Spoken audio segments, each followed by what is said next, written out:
Buenos días, Byron. Qué gusto saludarle y poder compartir estos minutos con la teleaudiencia. Gracias, doctor, por acompañarnos también a esta hora. Bueno, ahora en esta segunda etapa vamos a estar en este plan Yo Me Cuido, que presentó precisamente el gobierno, el ministro de Salud y las otras entidades a cargo de esta nueva etapa, de una responsabilidad compartida. Yo diría que más responsabilidad del ciudadano que de la institucionalidad.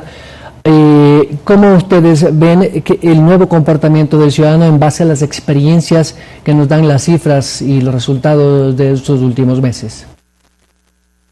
Bueno, Byron, como hemos dicho hace muchas semanas, es muy importante el comportamiento que cada uno de nosotros tenga frente a la pandemia.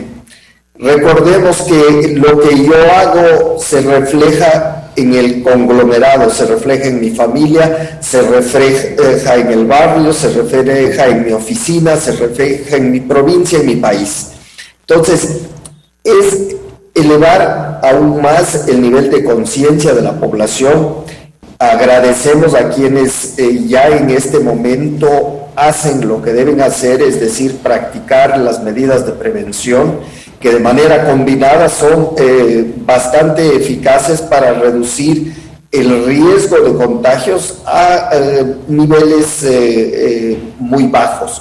El uso de mascarilla, las medidas de higiene en general, lavado de manos, desinfección con gel, alcohol, la distancia física entre las personas y el distanciamiento social, es decir, evitar reuniones, fiestas, aglomeraciones. Y eso nos tiene que seguir preocupando cómo vamos a comportarnos en ese sentido. Doctor, de las experiencias de otros países, porque yo sé que mucho también de las tomas de decisiones de las autoridades sanitarias se va, digamos, actualizando en función también de cómo se comporta el virus y cómo se comporta también la población. En este sentido, le quisiera hacer una observación. Por ejemplo, en España hay una grave preocupación porque ha habido, luego de las medidas de confinamiento, han regresado los chicos a clase presencial y hay un repunte muy preocupante en España, particularmente en Madrid, y así también en otras capitales del mundo. En América Latina ni se diga, la situación es mucho más crítica. Con estas medidas de relajación, al finalizar el estado de excepción, hay más movimiento y circulación de personas porque el toque de queda será de 23 horas a 5 de la mañana y la movilidad y la movilización de la gente va a ser mayor. Por ende y evidentemente va a haber mucho más contacto y quizás la viralidad del contagio pueda ser mayor. ¿Prevén ustedes que está un escenario B de si es que se puede subir los números? Actualmente Quito tiene 21.000 contagios y a nivel nacional están en 114.000. ¿Está dentro de una curva normal, digamos, si se puede usar el término? Bueno, en estas últimas semanas hemos tenido una reducción en la velocidad de transmisión, lo que se conoce como el número reproductor efectivo. Esto obviamente también es una situación dinámica y directamente proporcional justamente a lo que acaba de mencionar Byron, a la movilidad de las personas. Hace 2 semanas llegamos a tener 22 de las 24 provincias por debajo de 1, que es una velocidad de contagio, entre comillas, segura. Es decir, hay menos probabilidad de producir contagios, pero no es que no se produzcan, ojo, se producen pero a menor velocidad. La semana pasada se incrementaron a 6 provincias de las 24 que están sobre 1. Lo importante es que estos niveles también son ligeramente por encima de 1. El más alto, 1,19, es decir, 1,2.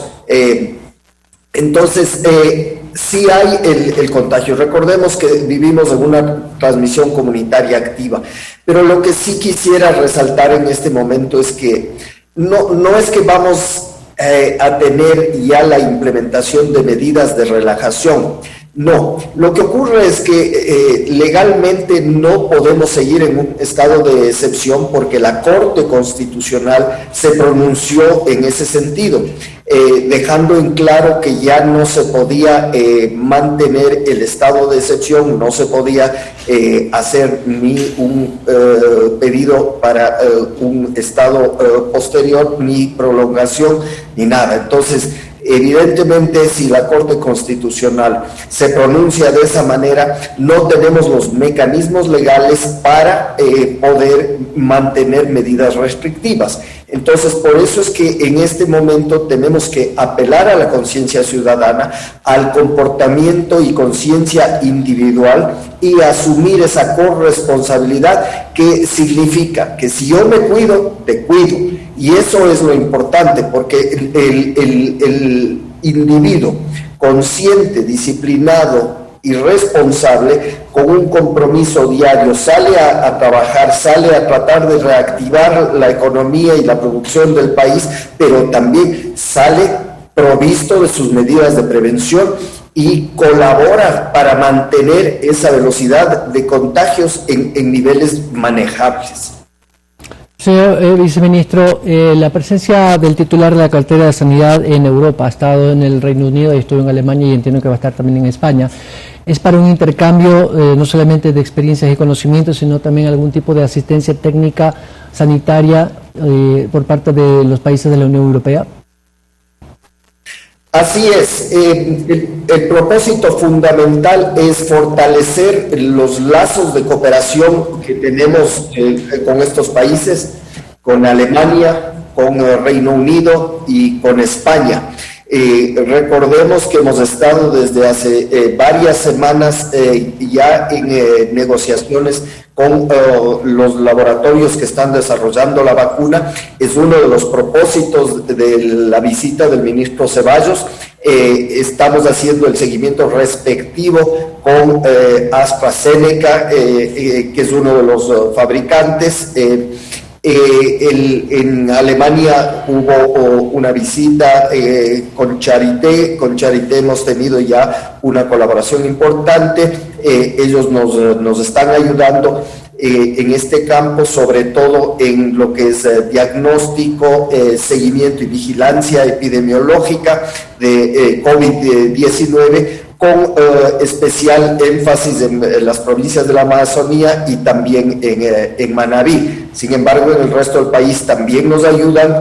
Hemos fortalecido las capacidades del Instituto Nacional de Investigación en Salud Pública, el INSPI, y en España también va a tomar contacto con las autoridades sanitarias, con la academia, de tal suerte que podamos seguir manteniendo un intercambio de experiencias y también poner en marcha intercambios, profesores, estudiantes, investigadores, para fortalecer nuestras capacidades y compartir también lo que nosotros hemos vivido y lo que nosotros conocemos. Ese es el propósito fundamental de la visita del ministro Ceballos a Europa.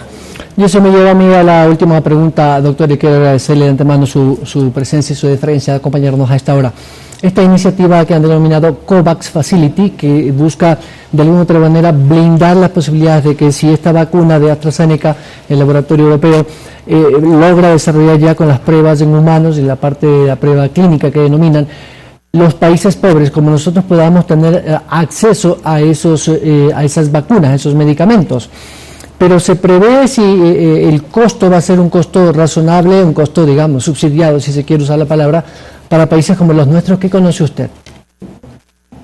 A ver, buena pregunta. Este mecanismo del COVAX Facility lo que pretende es un acceso equitativo a la vacuna para todos los países del mundo, dando especial atención a los países con menos capacidad económica y también menos capacidad de acceso a las vacunas por temas de geopolíticos también. Entonces, ¿qué es lo que hace este mecanismo? En realidad, este mecanismo ha identificado en este momento que hay 9 productores de vacunas que están en las fases más avanzadas y que tienen la probabilidad de llegar a tener una vacuna. Evidentemente todavía no hemos llegado al punto de probar eficacia y seguridad, que son dos elementos fundamentales, y luego hay que probar también la tolerancia de las vacunas de las personas y ya en una vacunación masiva. Y eso vendrá en las siguientes fases. Pero cómo se estructura el mecanismo es que con estos 9 productores, estos 9 laboratorios que están desarrollando la vacuna, se hace una canasta de vacunas, es decir, se ponen todas estas iniciativas como las probables vacunas exitosas. Cada una de estas tiene un costo diferente, entonces lo que se ha planteado es que se haga al costo. Es decir, realmente no es que habrá un subsidio para los países más pobres, pero lo que se trata es de que por lo menos sean precios justos, es decir, al costo.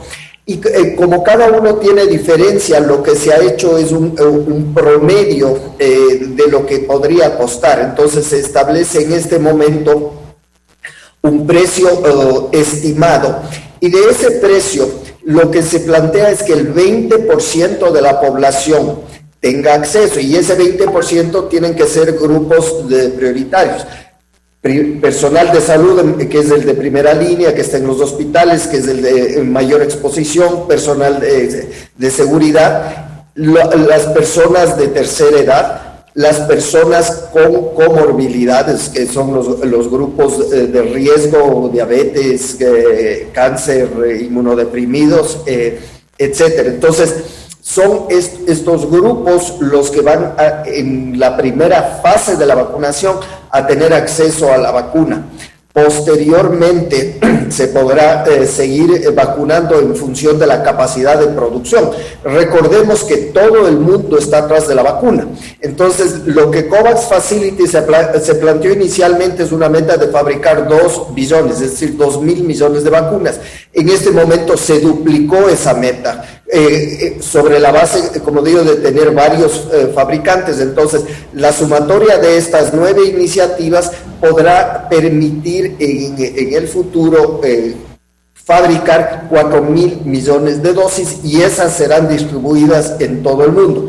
Pero también recordemos que administrar esa cantidad de vacunas no se lo hace de la noche a la mañana y que toma tiempo. Por eso, si bien la vacuna es una esperanza importante que tenemos, no debemos dejar de cuidarnos, no debemos bajar la guardia, y por eso yo me cuido, porque si yo me cuido, te cuido. Y ese es el mensaje, ese es el comportamiento que debemos mantener. Doctor Javier Solórzano, muchas gracias por acompañarnos. Byron, un excelente día. Muchas gracias. A usted, doctor Javier Solórzano, viceministro de Salud y ministro subrogante, a propósito de esta campaña Yo me cuido. Vamos a la pausa, regresamos con una entrevista adicional.